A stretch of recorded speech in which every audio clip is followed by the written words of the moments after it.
post-pandemic, the prices of food have skyrocketed. A number of retailers have come forward in recent months saying that they are going to bring prices down. Whole Foods isn't known for being the cheapest grocer. How are you addressing that pinch on consumers' wallets? We've actually already been bringing, costs down in areas that we can renegotiate our cost of goods. Do you see a world in which you can replace all of your store associates with AI, with robots, just make it fully digitized and remove that human experience? Absolutely not. Why not? So many of our customers are coming to our stores every single week because they want to interact with our team members. It's our team members' expertise. It's the service that they're providing.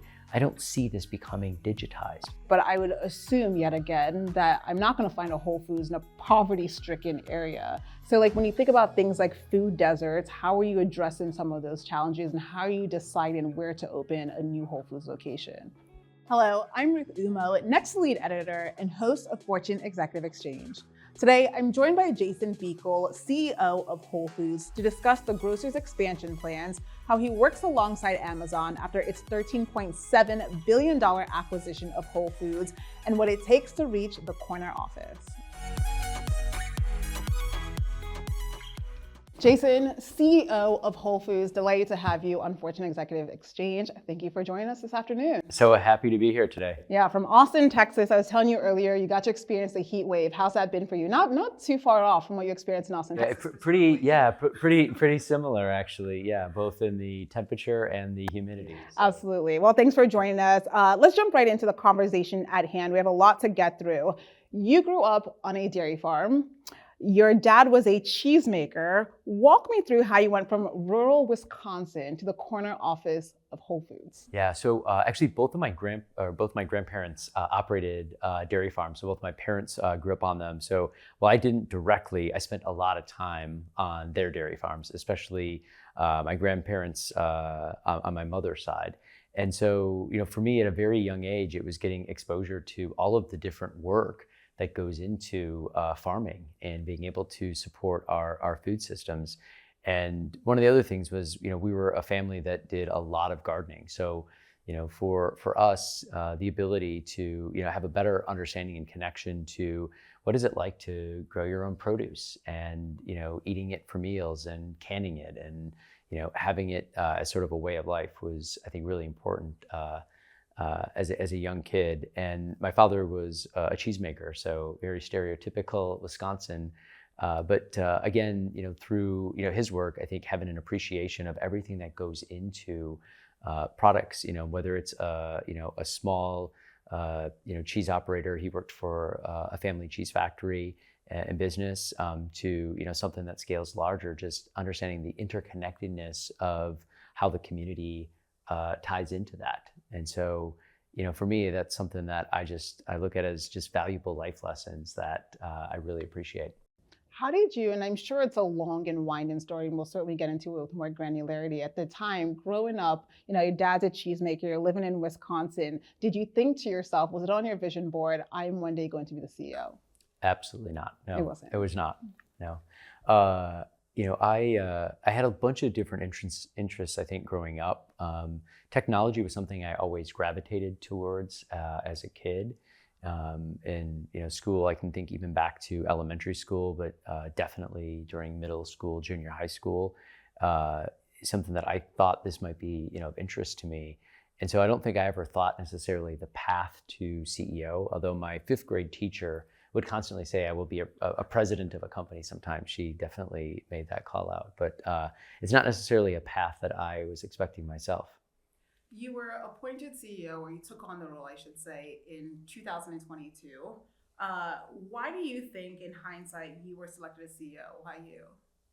Well, I think a big part of it was the work that I had done across Whole Foods Market in so many different parts of our business. While I joined the company leading technology and our digital businesses, one of the things I was able to pull from a lot of my experience prior to joining Whole Foods was, how things like within our store operations, how we could, improve those, not only make them more efficient, but better serve our customers, work within our supply chain. And so I continued to pick up more responsibilities. And I think a big part of it is I'm a curious person. And I had a passion for how do we make our business better and how do we serve our customers better. And so one of the things that I really appreciate, which I think is unique of Whole Foods, is John Mackey and Walter Robb. When I joined the company, they were co-CEOs, and the rest of the E team, they weren't looking for folks to just play in your lane. Like, you're only in tech, just support tech. They wanted us, especially once I joined the executive team, to help it look at all different facets of our business. And so we made sure things weren't territorial. It's about how do we think about Whole Foods Market and serving all of our stakeholders in a better way. And so I had opportunities to learn in all different parts of the business and be able to have influence and impact in it, which I know isn't always the case for some leaders.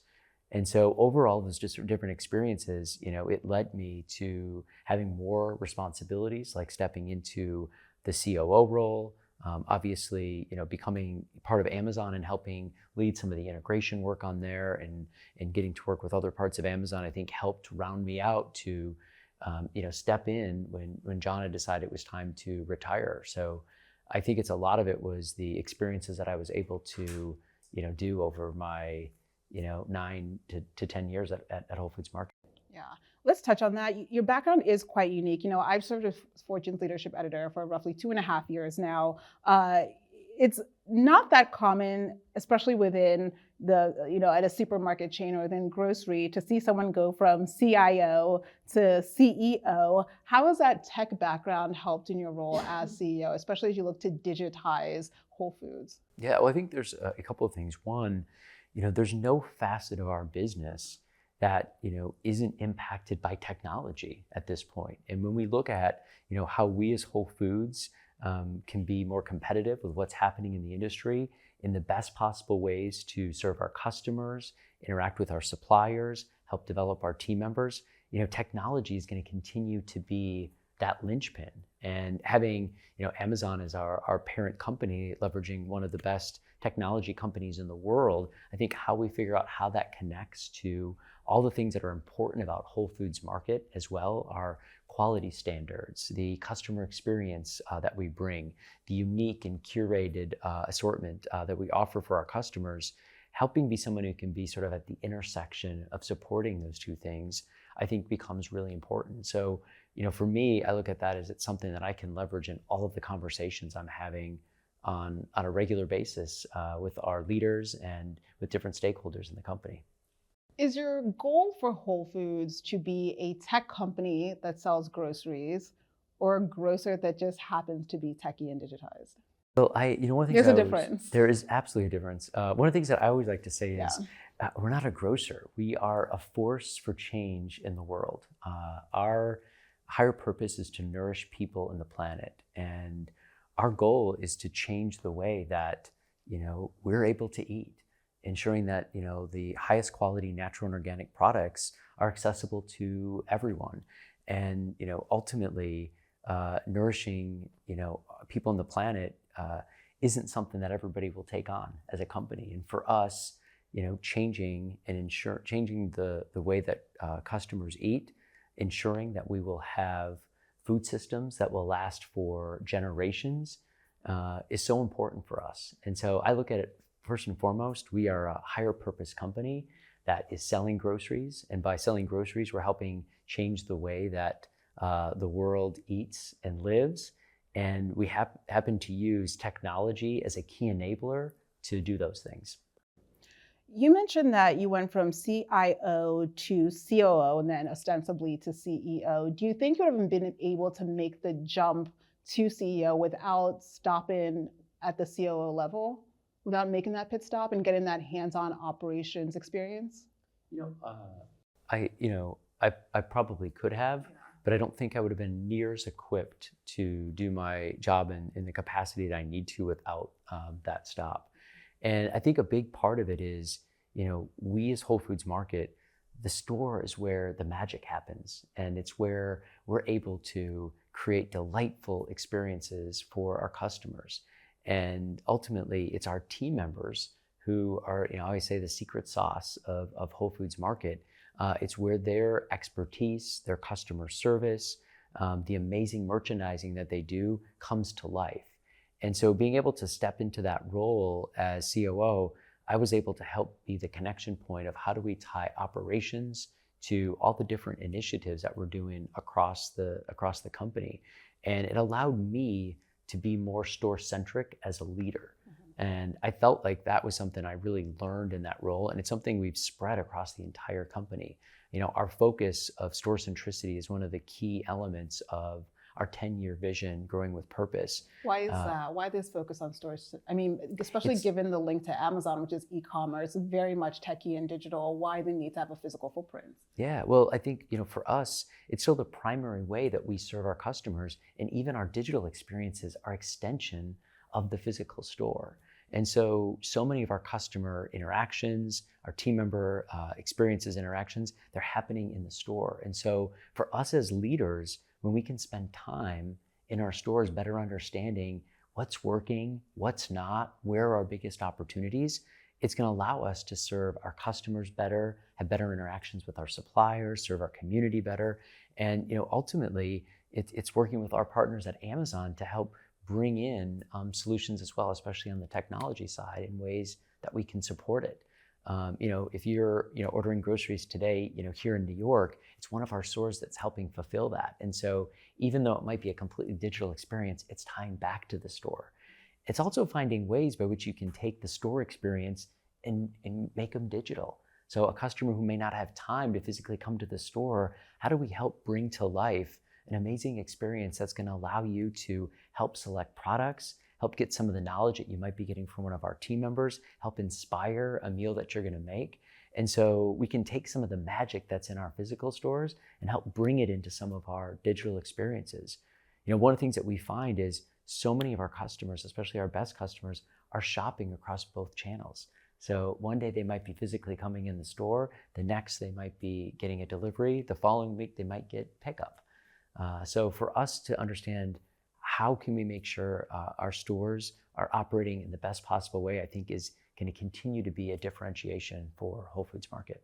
We'll circle back to that. You're obviously filling the shoes of a colorful, larger-than-life co-founder who held that role for some 42 years or so. How do you make a name for yourself internally when you're following such a visionary? Yeah, well, people always ask, how hard is it to step in those shoes? And what I always share is it's impossible to step into John's shoes. John is a legend, not only at Whole Foods Market, but our industry. He was one of the pioneers that helped create organic here in the US, and ultimately it's flourished across the world. And so for me, it's not about trying to sort of recreate John. For me, it's being my own self and authentically connecting with our team members. And so that looks like what in practice? Yeah, so one of the things that I did after it was announced that I was stepping into the CEO role is I went on an immediate kind of visit to, at the time we called them regions, all the different parts of the company, and I did something called team member connection meetings. And a big part of it was understanding what were our team members looking for. What were they looking for from me as a leader? What were they looking for from the company? And one of the things that I really quickly spotted was we needed, I think, a clearer vision of where we were going. Because one of the challenges in being a subsidiary is, unlike a public company where you're talking very publicly on all the different initiatives and the things that are going on and what's going to happen in the next quarter, we've been very quiet in that space and very purposeful. And so it was figuring out, how can we blend and bring some more transparency to the vision and strategy with the company to our broader team member base.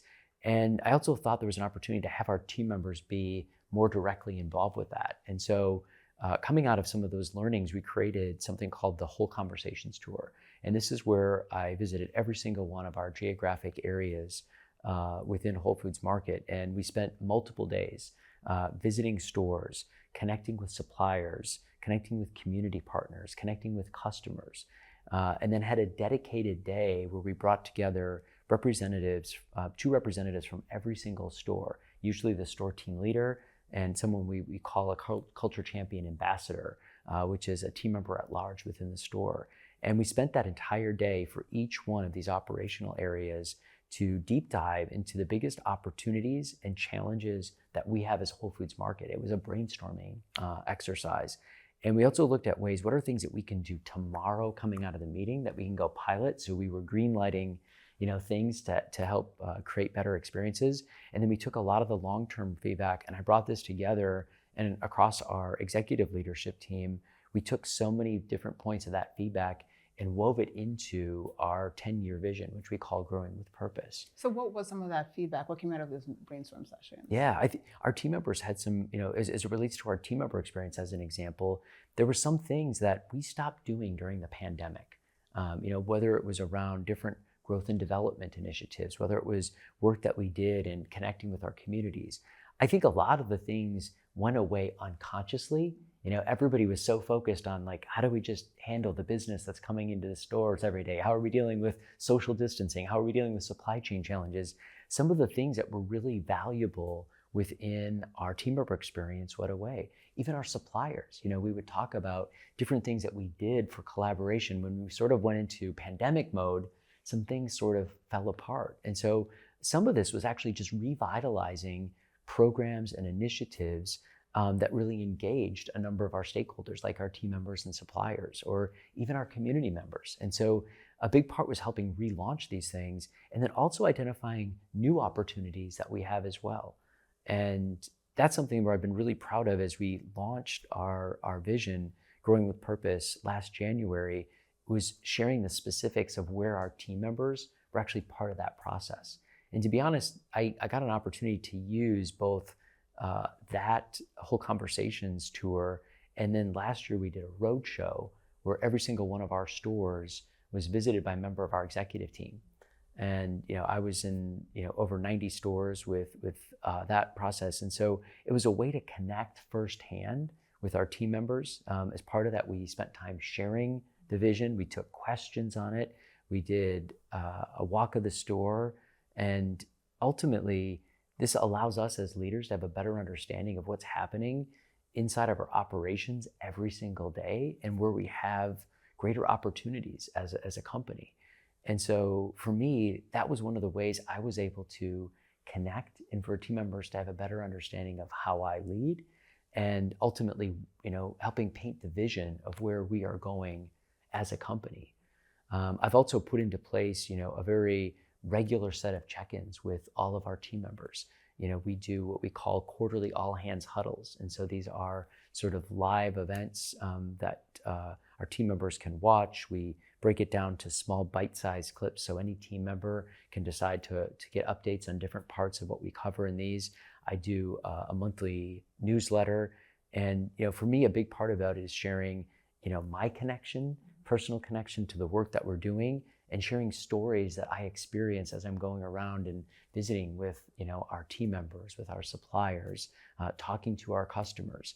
And I think what our team members ultimately realize is, one of my goals is to make sure we can all thrive and be successful. And I'm oftentimes asked, what does my legacy look like? And for me, it's ensuring that Whole Foods Market can continue to serve customers for future generations without compromising our quality standards, maintaining our culture, and ultimately serving the highest quality natural and organic foods in the industry, for decades and decades to come. And so I think it's also important for our team members, especially our longer team members, to have an understanding of why I'm in this role, and what do I care about.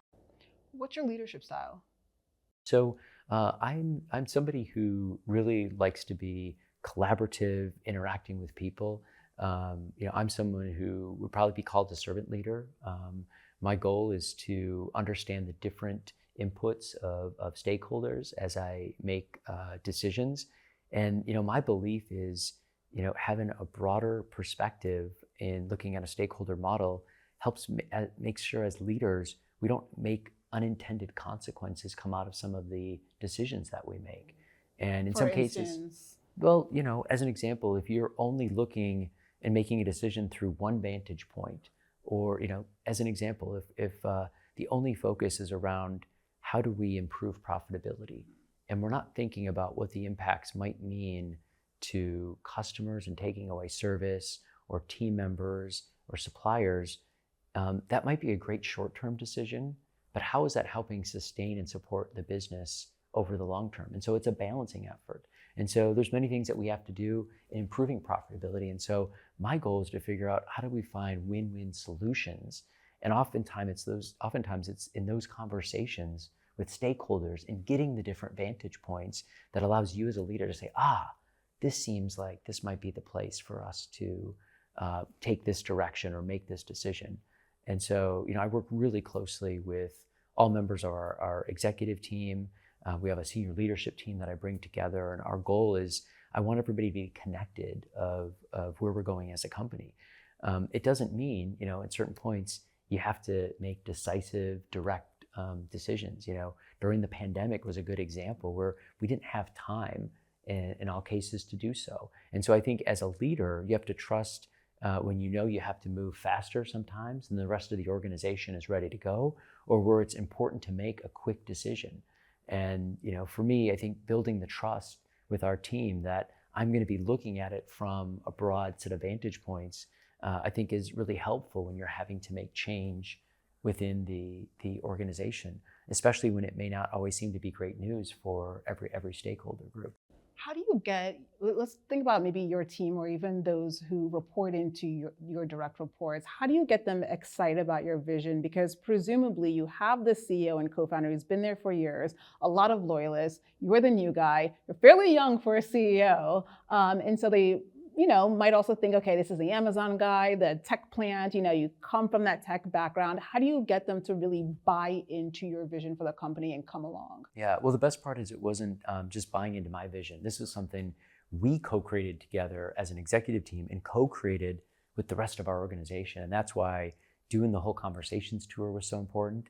But the other part, everyone went on the tour, and it wasn't just you; it was the entire executive team. Yeah. So the tour, we had several of our folks from our executive team and our senior leadership team join. They weren't in every single one of our stops on that one, but the roadshow that we did last year, every single one of our executive team members was part of that process. And so not only did they help create this vision, but they have the responsibility in helping bring it to our stores. So it doesn't matter if you're leading operations or real estate, store design and construction, or legal, or merchandising and marketing, or team member services is what we call HR. Your responsibility as a leader in the company is helping support sharing our vision and our strategy with our team members. And so I think most of my team would say, this is part of our responsibility. We helped co-create it. This isn't Jason's. And yes, there's certain parts in different things where, I had to make the final decision on what this element may look like, or, this priority needs to get pushed to next year. This one might need to get brought up for this year. But, I think a big part of it is we have mutual respect and trust built in with our team we all know that, we're here at Whole Foods because we want to be able to support our purpose of nourishing people on the planet. We want to do the right thing for our companies and our stakeholders. And I think it's why we all, happen to, continue to be engaged, and we're proud of the work that we're doing as a company. You started in consulting, correct? You were at Accenture early in your career. That's correct. Do you think consultants make for good CEOs? Could you have gotten to be a CEO without, working within Whole Foods, for instance, or an actual company and getting that hands-on experience? Yeah, I look at it as one of the best things that anyone can do coming out of college if you plan to have any career in business regardless of industry. The ability to learn so much from work you're doing with different companies, working with coworkers that have expertise across a wide variety of areas. I just think it's unbeatable. I've coached so many folks. Like, I think doing a consulting gig is even better than going to get an MBA, because you're every single day you're living a real life case study likely. And I just had such a great fortune in having such wonderful mentors and leaders while I worked in consulting, wonderful clients, some of which I still keep in great contact with today. And I learned so much about the retail industry, including grocery, while I was doing that work. And so for me, it, I think, really helped, when I stepped into Whole Foods and, was leading the technology team and the work that we did on digital businesses. And ultimately, I still use some of those same skills.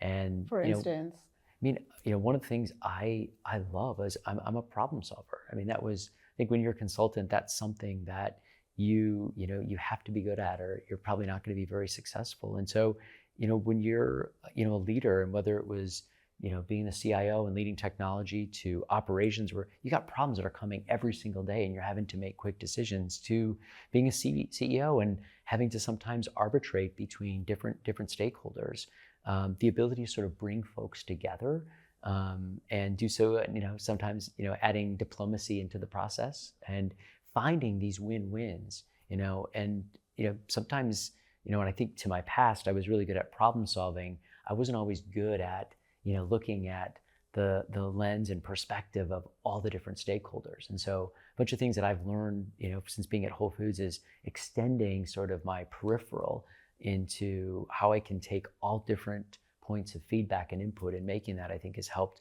well round me. But going back to your question, is I think it's absolutely made me be able to be more successful in my current role. And like I said, I encourage so many folks coming out of college. It's a great way to get an understanding of different industries, different companies, and different leadership styles.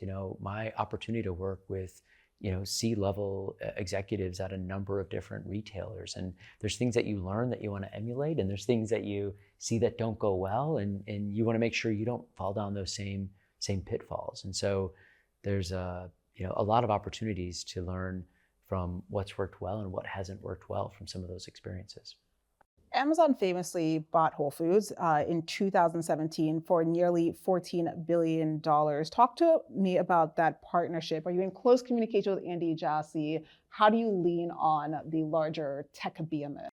Yeah, so we're actually part of something called Worldwide Grocery within Amazon, which is something that's been in place for about 2 years. And it's actually been great because we are partnered up and working really closely with all the different facets that support grocery around the world for Amazon. And so for us, it's making sure that we are leveraging capabilities to make sure that we can serve customers in every different facet for how they're buying groceries, regardless of where they live. Specifically tech capabilities. Well, it could be tech, and it can be other capabilities that we built as well. But heavily on tech is one of the areas that we've done a lot of investment. And one of the things we want to do is make sure that we're not recreating the wheel. And so there's things that we're learning from each other in this space. So there's expertise that Whole Foods is helping provide into the broader team, and at the same time, there's expertise. I mean, we've brought in some leading retailers from around the world that are part of this team. Tony Hoggett, who is the leader I report into Whole Foods, is a longstanding Tesco team member. And so, I feel like it's been so great for us because we're now working really closely with other folks who really understand our business and have led, other businesses around the world within grocery. And so it's not just on the technology side, it's, other things that we can learn for how we can be better grocers and ultimately serve our customers better. Answering your question on Andy, we, as Whole Foods and Worldwide Grocery, meet with him on a pretty regular basis. It ends up being, quarterly, every once in a while, with a few extra meetings sprinkled in there. I did have a chance to have lunch with Andy a month and a half ago for some one-on-one time. But it's one of the things I'm just really continually amazed by, is just the leadership at Amazon, and just the brilliance of how do we connect together all of these different offerings that we have to serve our customers better. And so that's something that's going to help make us better as a company. And ultimately, our goal is to serve our customers in the best way possible. And Amazon has just done wonderful things for us since the acquisition in 2017. We've been able to lower our prices. We've been able to take Prime and have that be our loyalty program. We stood up an amazing delivery business that was so crucial during the pandemic for our customers. We're implementing world-class leading technology now. We just introduced a new subscription service a month and a half ago. For $9.99 a month, our customers can get unlimited free deliveries from Whole Foods Market and Amazon Fresh for orders over $35. And these are all ways by which we're bringing more convenience, value and great assortment to our customers. And for Whole Foods Market, a way for us to continue to thrive and share the products that we love and sell today that meet our quality standards, which we're so proud of. I want to follow up on that because, as we know, and I'm sure you know, Amazon is doggedly obsessed with the customer experience. Have you found that Whole Foods embodies that ethos far more now than it did pre its acquisition? Yeah, I think this is one of the areas we actually had a lot of overlap. I'd say we were both customer obsessed. I think the ways that we solved for it were different, and the methods we used were maybe a little bit different. And so I think we're in a hybrid space right now, which is even better place of where we were pre-acquisition. Throughout the history of our company, we were a very decentralized organization, which allowed us to meet our customer needs down to a store level on stuff. The challenge with that is it's tough to scale. And so we had all of this within our DNA. And so now we're working through ways by which we can sort of understand what does a customer want and need, and how do we work backwards in helping bring that to fruition. And so there's been so many, we call them mechanisms, new mechanisms that Amazon has helped to introduce and ways of working that are helping us build scalable solutions in ways to actually serve our customers and have that same customer obsession. How? Give me an example. I think a great example of that is, some of it's on, how we look at every new initiative that we're doing as a company. Sometimes you might actually call it a working backwards document, or folks might have read online, there's something called a PRFAQ process where you write a press release and you answer some of the key questions of what would be going on for this initiative or project that you're looking to go after. And so I think what it's had us do is be more methodical in looking in some of those areas and pulling things from a deeper data perspective and using customer insights. And I think matching that with some of the scrappiness we have in the business to move fast, in testing stuff and failing fast, combining those two things together, I think has brought, some great experiences to our customers. One great example is, our new format, Whole Foods Market Daily Shop, which will be opening this fall, the first store this fall in the Upper East Side. We found out we had an unmet customer need.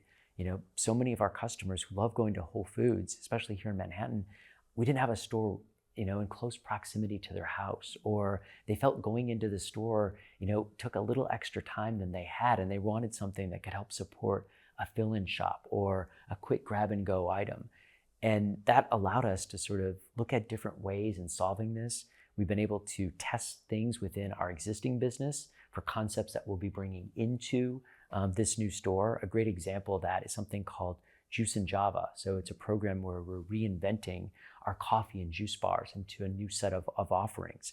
And this will be in all of our stores across Whole Foods Market Daily Shop. And so it's something that we could start testing now, and it's built into the long-term plan of a new concept that we're doing. And there's countless items within our assortment. I was actually just visiting a supplier about 3 weeks ago who's making some, custom products that we're going to be putting into the store that we've actually brought into some of our existing stores to start testing to see how well these things resonate with our customers. And so the idea is figuring out how to be agile and at the same time staying really close to what our customers are saying and having a deep understanding of how we can best take their feedback and the data that we have and making better decisions for the company.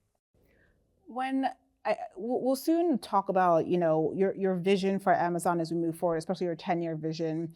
I want to go back maybe 5, 10, 15 years ago when Whole Foods pre-Amazon really became popular. Its key differentiator was organic foods. It was great for people like myself who are health nuts. I was vegan for 7 years. I remember I was vegan at the time, always shopping at Whole Foods. It was pricey, but it felt exclusive. These days, I'm seeing, a lot of lower priced retailers, Walmart, Aldi, Trader Joe's, that are also offering organic produce, organic foods, healthy foods.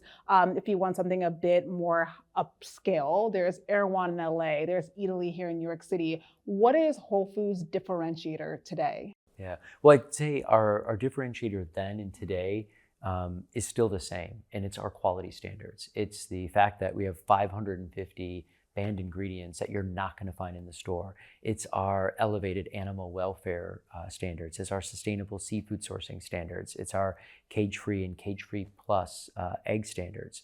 And so one of the things that I look at it is we do the homework for our customers so they don't have to.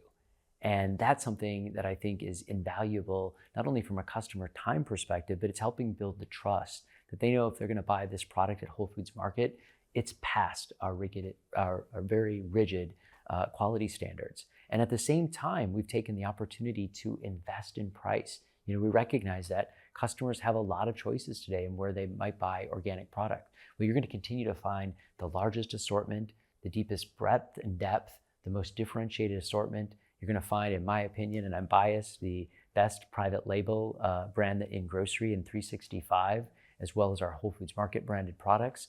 And this is something where we can serve all customers across a wide spectrum and making sure we have the highest quality products at great value for customers. Food prices. I mean, post-pandemic, the prices of food have skyrocketed. A number of retailers have come forward in recent months saying that they are going to bring prices down. Whole Foods isn't known for being the cheapest grocer. How are you addressing that pinch on consumers' wallets? We've actually already been bringing costs down in areas that we can renegotiate our cost of goods, ultimately also looking in areas by which we know these are decision points that customers are making. Am I shopping with Whole Foods or another retailer? One of the things that we've done since the beginning of this year is across 25% of our items in the average store, we've reduced prices. Many of those, about 880 of those, have been in opening price point items, specifically, and you'll see a lot of those as 365 items. And a big part of that is ultimately connecting with customers, where items that are most important to them and where there's the greatest price sensitivity in decisions of where they're going to shop and what products they look to pick up. The other thing that we've done is we've significantly increased our number of promotions across the store, and we've gone deeper into those promotions. And so that's allowed us to actually see a double-digit jump in promotional sales at Whole Foods, as well as a double-digit increase in the number of promotional units that we're moving week in, week out with our customers. And we're finding that this has really resonated well. Our customers have a better understanding of the products that we're selling, the investments that we've made into price, and the great promotions that we have. The other thing that's been really helpful is being part of Prime. And so all of our customers who are Prime get 10% off of all of our sale items. We also have amazing Prime member deals every single week. So every Tuesday, we've got about just over a half dozen items, as well as every Friday. On Tuesday, as an example, our customers can get $2 off a rotisserie chicken. On Friday, you can get a $12 pizza with one topping. And so these are ways that there's value that customers can find every single day coming into Whole Foods. As we continue to see prices come down across the food system, this is an area that we will lean in and help them bring that value to our customers. And one of the things that I also see as an opportunity for us is, right now when you look at both in-home versus out-of-home food consumption, prices have gone up more significantly in restaurants, in quick serve, in fast food. And so we're trying to make sure we have offerings for our customers to be able to say, okay, maybe I'm just going to have this at home. And whether they're making a decision around going to a steak restaurant or getting an amazing ribeye at Whole Foods and grilling it at home, to going to our prepared foods counter and getting some great items of sandwich, salads, and individual meals that are going to be at a great price, great quality, and ultimately helps serve families on budgets. I'd assume that your customers are fairly affluent. Have they been resistant to price increases for groceries? Well, I think the reality is we have a broad set of customers, and so I think sometimes people assume that all of our customers, are very affluent. We have a broad spectrum of customers, and our goal is to continue to expand that. And so that's one thing that we've been really proud of as we've invested in price. We're bringing more and more customers come in. And sometimes customers who would only come in for a special occasion, like a holiday or a celebration, we're seeing them more frequently. One of the things that I'm excited about is we've seen record customer traffic coming into our stores. we continue to break records. This year alone, we broke 2 weekly records for bringing customers into our stores. And so what it's showing is that it's not just our customers who've always shopped Whole Foods, we're bringing in new folks, and many of them are coming in because of the promotions, the value, and the quality that we have. You say that you have a range of customers, and I think that's certainly valid. That said, Whole Foods is still a business. You can speak more to this, but I would assume yet again that I'm not going to find a Whole Foods in a poverty-stricken area. So like when you think about things like food deserts, how are you addressing some of those challenges, and how are you deciding where to open a new Whole Foods location? Yeah, so our goal is we have so much opportunity for growth as Whole Foods Market. We have just hundreds and hundreds of stores that we could even add here in the U.S. given the demand, and so we ultimately look at where can we be successful and sustainable as a business, and at the same time, through work within our higher purpose as well as our foundations, we've actually tried to help support areas like food deserts. And I'd say we've been one of the most bold retailers in even taking steps in there. We've opened several of what we would call whole city stores, where we've made an investment into those communities. And not just offering the highest quality natural and organic products at a great price in these stores, but helping serve in supporting education and awareness around the importance of eating healthy. It's also a big initiative within our Whole Kids program within our foundation, is making sure that kids at a very young age have an understanding of the importance of eating healthy, and even have a chance to try fresh produce and fruits and vegetables, and can be part of programs that we do in schools with garden programs and bringing salad bars into schools to help expand the awareness and even being able to taste these types of products. And so for us, it's making sure we want to be able to help democratize and bring more accessibility across the board. So that's something that has continued to be important for us. You said at the top of the conversation that at Whole Foods, you're still very store-centric. Do you see a world in which you can replace all of your store associates with AI, with robots, just make it fully digitized and remove that human experience? Absolutely not. Why not? For a variety of reasons.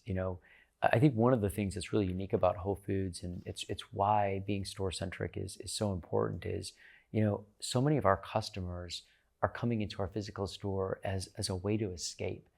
They're looking for inspiration. I take our Manhattan West store, which I was at yesterday. It's like an oasis in Manhattan.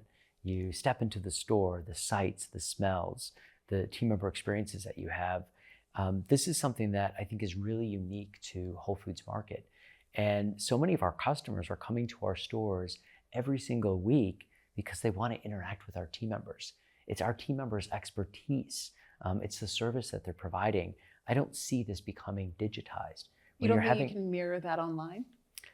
Create a unique oasis? I actually don't know that customers are actually looking for that. I think I'll get there in a second around how I think technology can support it. But when you're looking to make a cheese board, interacting with a certified cheese professional who is able to give you a taste of a product, talk about a pairing, helping show how you could bring a set of items together. This isn't going to be an experience that you're going to be having with ChatGPT or just having some digital interaction with. This is where it's human connection. It's a conversation. It's having a deeper understanding. It's sharing recommendations of someone who's been able to try this. AI at this point, I don't think is going to get into actually tasting products. It'll be informed by opinions of others. Sure. But this is something where I think the human connection is really important. Where I think technology can support some of these things is for our customers looking to have a digital experience, understanding pairings. Also for our own team members, if we're able to use AI and different technology to take away some of the administrative, mundane tasks, the things that are not adding value for our team members or our customers, to reserve the time to have these amazing interactions around, preparing a cheese board, or interacting with our butcher and helping choose what are the exact cuts and right meats that you'll be wanting to get for a meal and a celebration that you're helping prepare for. That's the way I think that we can have a complementary aspect. How are these you two things using coming AI together. now in a really meaningful, bottom line impacting way? Yeah, I mean, there's a number of things that we've already got underway. Some of it is just helping simplify the way that our suppliers can interact with Whole Foods Market, helping support basic things like the item setup process or things that have to be validated by a lot of human intervention today.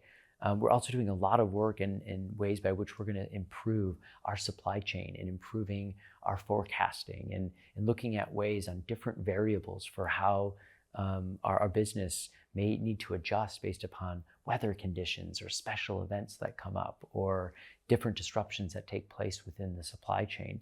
I also think this is going to have a major impact in how we serve customers going forward. One of the things I want us to be able to do is, today we localize assortment based upon geography. But the reality here, even in New York, our closest store, one wall, has got sort of different customer needs than the next closest store, Tribeca, or our Bowery store, or our Chelsea store. And so how do we refine that assortment to be more curated to more of the neighborhood feel? And so we're doing a lot of work in this space right now, and AI is going to play a role in that. I think in the digital space, especially for our customers who are shopping online, ways by which they can help build baskets easier and more dynamic, better understanding of how they can take what they've purchased and creating great inspirations for what they might decide to make for a meal. So I think there's so many ways that technology is going to play a role for our customers, for our team members, for our suppliers that are going to allow us to continue to lead in grocery.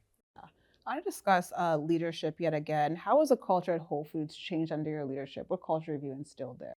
Yeah, I wouldn't say it's necessarily changing the culture. I think it's really helping reinvigorate it. One of the things that I learned through the whole conversations tour that we talked about a little bit earlier is, finding ways by which we can serve our customers and our team members in the right way.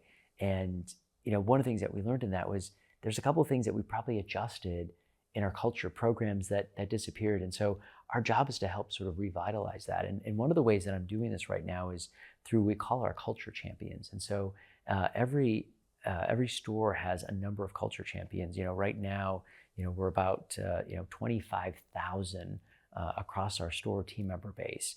And these are folks who go through a special training, have an understanding of our culture, the unique differences of Whole Foods Market, and ultimately they have a deeper connection to our higher purpose and our core values.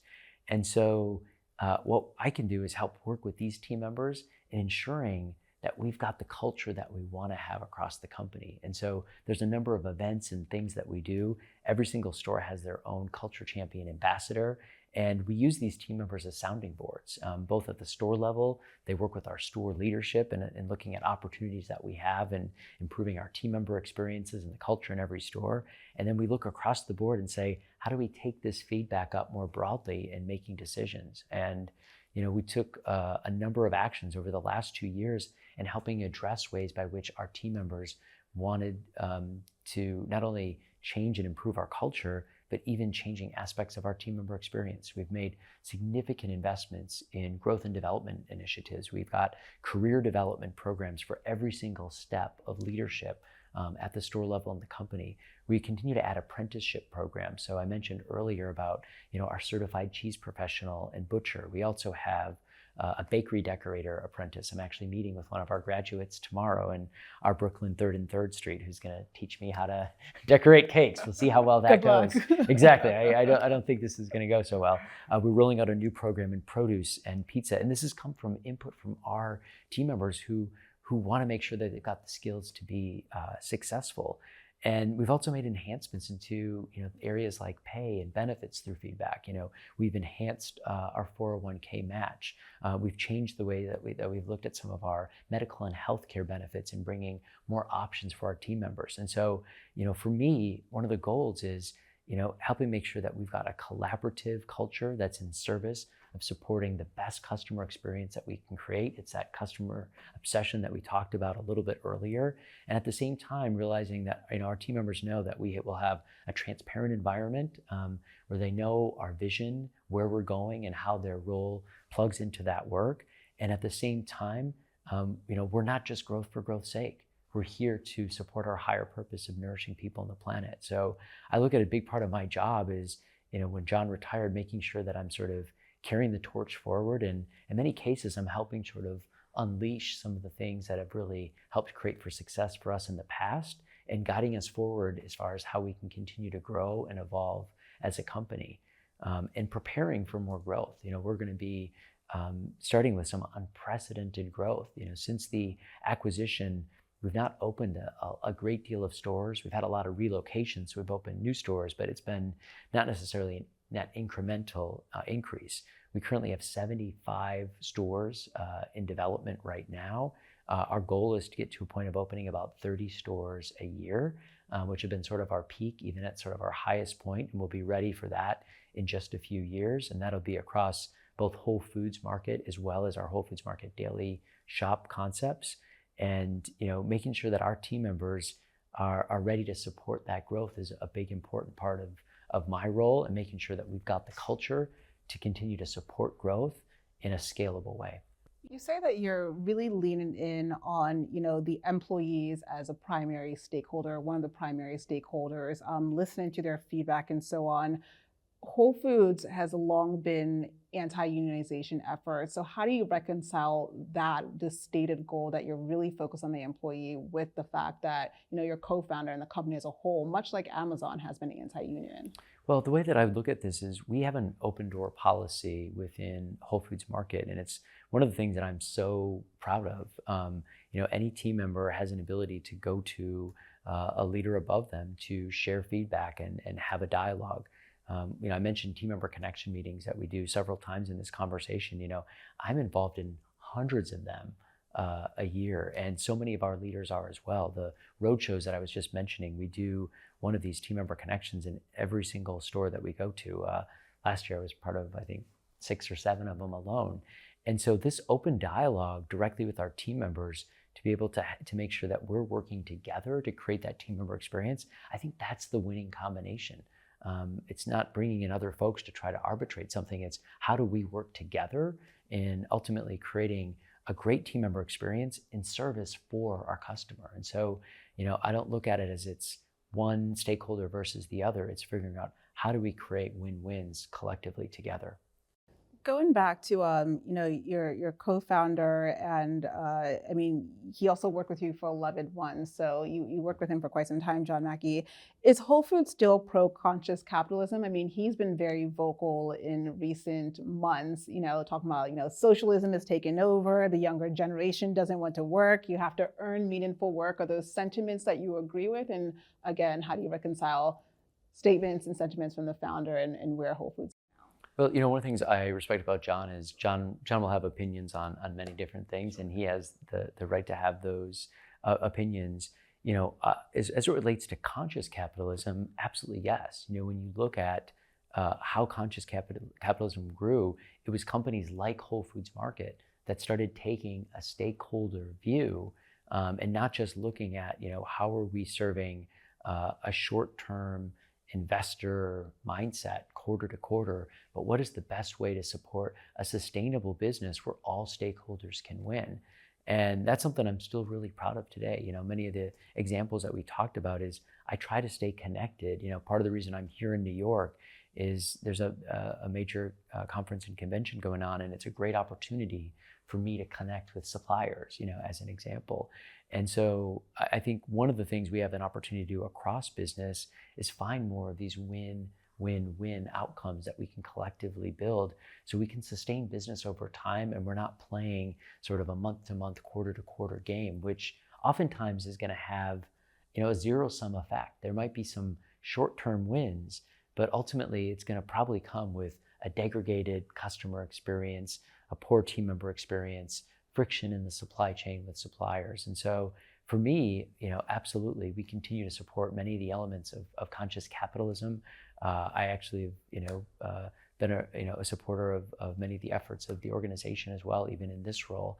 And so, I look at it as it's our opportunity to help show how can we lead as a company and ultimately drive great outcomes. And being purpose-based is a big part of that as well, making sure you have a higher purpose and your team members and all of your stakeholders have an understanding of where you're trying to go. And for us, nourishing people on the planet, ensuring that we're helping protect our food systems for future generations is so important to what we do as a company. And that's one of the things I'm so proud of. Just a few more questions before we go on to rapid fire, because I know we are running up on time. What do you look for in your C-suite hires? One of the things I mentioned earlier, I'm a problem solver. I like other folks who are problem solvers. I like folks who like to debate, and help make sure that we're raising the bar as we're making decisions. Folks who will look at different parts of our business and want to look at it in a panoramic view, not just sort of stay in their lane and focus only in their space. And that's one of the things that I appreciate about the discussions with my team. I'm so fortunate because our team, not everyone grew up throughout Whole Foods Market, but we've all been here for many years working together. Two of my direct reports actually started out as part-time team members at Whole Foods Market, both in companies that we ended up acquiring, Fresh Fields and Mrs. Gooch's. And so I think the dynamics that we have where we brought together longstanding Whole Foods Market team members combined with industry leaders from other companies has just made us a great team. You said recently, or you said previously, that in your first year you overextended yourself and have since had to be conscious about unplugging and sustaining yourself, because the CEO job is a marathon, not a sprint. How have you changed? Because when I see a CEO, I'm like, okay, you're a high achiever, you guys say that, but have you really pulled back, and how do you find the balance? Yeah, I mean, one of the things, I mentioned the roadshow that we did last year, so that, added a lot of extra, travel and such. We reformulated for this year. So I felt it was important to keep that connection with every store. So we extended this to all of our senior leadership. And so it's put far less burden on us as individuals. And so for me, it's trying to be just more conscious about where and how I'm spending my time, and then also making sure that I'm, putting in those block times for, taking time off, and, in stressful weeks, I still have time to go do a run, and, I'm somebody who likes cryotherapy and just different ways I can take care of my body. And so that's something where I think as an individual, you have to make sure that you're prioritizing that. I will say on my, my scorecard or report card for this year, I'm not an A, but I'm probably a good solid B, and I will get to a B plus, especially over the summer months and taking some more time off. I've got a vacation coming up in Wisconsin in just a few weeks, which will be great to unplug. But it's one of the areas where I've gotten so much advice on and continue to make sure that I am thinking about this. And so it's one thing that I also think is important for me to lead by example. So when I'm on, taking vacation on PTO, I'm unplugging. I'm entrusting, our leadership team, whoever's on duty for different things, to really take on those responsibilities. And it allows me to actually unplug and, make sure that when I jump back into work, I'm replenished and I'm ready to get back in. And it allows, I think, for that team member to have that added responsibilities while I'm gone and not feeling like, I'm still trying to meddle in on emails or calls or what have you. And so I think it can set a positive example and can have a great outcome at the same time. And it's one of the things that I oftentimes ask. We were just at a store earlier today, even amongst the store leadership, I'm asking, like, what have they got for summer plans? When are they taking time off? Like, making sure that we're reminding across the entire organization, it's really important that there's a reason why we have PTO, and there's a reason why we want to make sure we're taking care of ourselves for the marathon, because we've got a lot of great things that we'll be doing as a company. 2 years in as CEO, as you reflect, what do you know now that you wish you knew at the start of your corner office tenure? Oh, that's a great question. I think for me, one of the biggest lessons learned I had is, even though, in COO, a vast majority of the different functions the company reported to me. I had all of our stores and our supply chain and technology and team member services and real estate and such. But just the change of moving into the CEO role, how folks react to whatever you say or do is amplified to a large degree.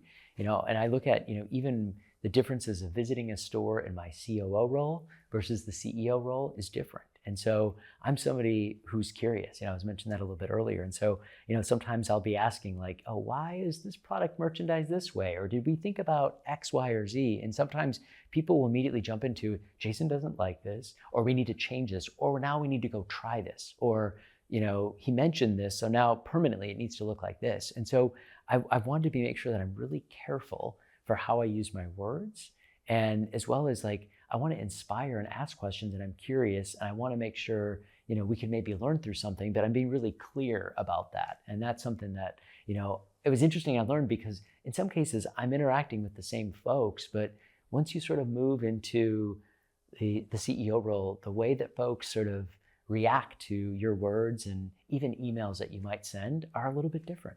That's really interesting. So let's use that same example. How would you rephrase it now? Yeah, so I'd actually say, I'm curious about this. What have you thought about this? And then sort of like have them share a little bit and say, maybe if you want to try this, but then, let me know how it goes. Or I'll be really clear, like, I'm not asking you to change it, but I'm asking you to go look into X, Y, and Z. And I think it's helping set the expectations where I'm giving a little bit more clarity. And also, I think a big part is also sharing with some other leaders around, making sure that people don't misinterpret some of the things that I share. And so just being, I think really mindful on, what I'm saying and how I'm saying it. And, even sending certain things like emails, like, again, I'd send a lot of emails before on just, asking about different things. Now it's all of a sudden where it's like, oh, Jason sent it. Like, we need to have an answer within 6 hours. And it's like, I don't want people staying up all night trying to figure this out. They can get to it tomorrow morning. So in some cases, it's, making sure I'm careful about when I'm sending it, or I'm just clear, like, hey, I want someone to look at this, 24 hours or 48 hours is fine. Interesting. And then very quickly, because you mentioned a little bit earlier that one trait you look for in C-suite hires in particular, someone who likes to debate. How do you find the balance between someone who likes to debate and someone who just likes to argue, have something to say? Well, and I think those things are two really different things. Okay. I think, and you suss it out by well, looking for what? someone who's debating is helping bring facts to why they might be arguing a different point of view. And I think what can happen through a good debate is getting to a better outcome.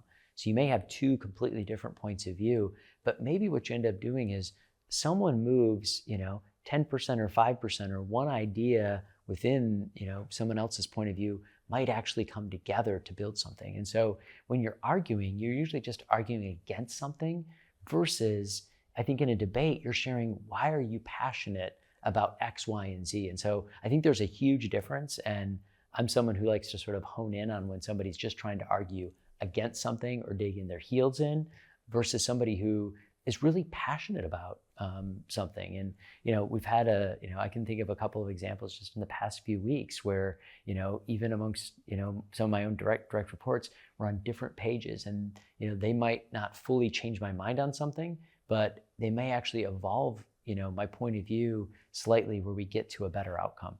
Great. All right, we're not up on time. Rapid fire questions, just a couple words here, one sentence. Do you shop in-store or get groceries delivered? I shop in-store 98 to 99% of the time. And most of my delivery is only when I'm in, an absolute rush. I do build a lot of baskets online that I don't actually check out on because I want to see what our customer experience is. But I love going to our stores. It's one of my favorite things to do. Even when I'm on vacation, that's something that's fun and it's great for me to be able to get amazing food. I love to cook. I love to share food. So yeah, I'm an in-store person. I'm the exact same way. What's in your Whole Foods cart? What are the staples? Yeah, so always whatever's in season within produce. I'm always buying bananas, blueberries, anything that you can use for like a smoothie. I'm also someone who buys a lot of prepared foods when I'm on the go, traveling a lot. That's what I just did for lunch today. When I think of some of our staples in the store, I buy a lot of peanut butter. It's one of my key staples, always going in smoothies. I eat it all the time. And so I've got like kind of favorites across every single department of our store. Do you actually buy groceries or are you hitting the hot bar? I do both. And so it kind of depends upon what I'm eating. I lean more towards salad bar. So typically salad bar is for lunch a lot of days. So I don't pre-make a lot of my own lunches, but I'm always making my own breakfast myself, which is usually a smoothie or oatmeal, something in that space. And then dinner is where I usually will make something myself if I'm not going out. Your favorite kind of cheese? Oh, this is tough because it all depends upon the time of year. And so there's a lot of people don't realize there's certain cheeses that only come out I didn't at know that. different times of year. So you take like Rush Creek Reserve, which is one of my favorite holiday cheeses from Upland Cheese in Wisconsin. Rogue River Blue, also a cheese you can only usually get in the holidays, which is a blue cheese. Both of them award winning. Over the summer, Jasper Hill has a Harbison, and sometimes they've got different ones that have different washes on. Some are like beer washes and such. So it sort of depends upon the time of the year. But I'd say Parmigiano Reggiano is a cheese you can get year round. It has so much functionality, and at Whole Foods we have the very best Parmigiano Reggiano. Great, gotta check it out. Last two questions. Best leadership advice you've received? Yeah, I think it really comes down to making sure in any major decision that you're making that you're bringing a broad perspective to it. And many times it's having a dialogue with someone around it. And it's been advice that has been given to me so many times. And even when you're in a stressful situation, in a crisis, you got to make a decision quick. Just having an ability to kind of stop, take a moment, think about it, and have a conversation. I think it's so important so you don't have an unintended consequence that comes into place. As a CEO, you have decisions you're making all the time in a grocery business where things are moving so fast, and you've got perishable supply chains, and you have to make decisions that impact 100,000 plus team members. Just really being conscious on those moments and thinking it through. Final question here for you. What does it really take to become CEO? When you look back, what are the skills and traits you think got you to the corner office? Yeah, I think in my case, it was, the ability to, not just think about one sort of function, but think about the inner workings, the broader system of how things come together, and a passion for wanting to raise the bar, especially in serving customers the very best way possible. And so I'm a systems thinker by nature. I'm a problem solver, and I'm somebody who, ultimately I love working with people, and I love bringing people together to deliver amazing outcomes. So I've got the best job in the world in my opinion, and I know I'm biased, but, working for a company where I know that we're helping change the world, we're helping protect our food systems for future generations, and each and every week we're surprising and delighting millions of customers is rewarding. And so, having experiences in how to help deliver those pieces together, I think is what landed me in this chair. Is your retirement plan to go back to farming? I'm sure whatever I do, Jason. I would be heavily connected to food in some aspects. I had gardened since I didn't grow up on a farm. Yeah. I did gardening since I was 7, and so. And you still do. It's still in current situation. Not as much as I would actually like. A lot of failed attempts. I live in a condominium, so it's a little difficult to do some of that. But I'm still part of being able to enjoy food from my parents' garden when I'm back in Wisconsin and such. But I think no matter what I do, it'll still have connections with food. Fantastic. And at some point, having time to spend time in my own garden as well. Yes, absolutely. Well, thank you so much for such a robust conversation. Thanks so much for having me. I really appreciate it.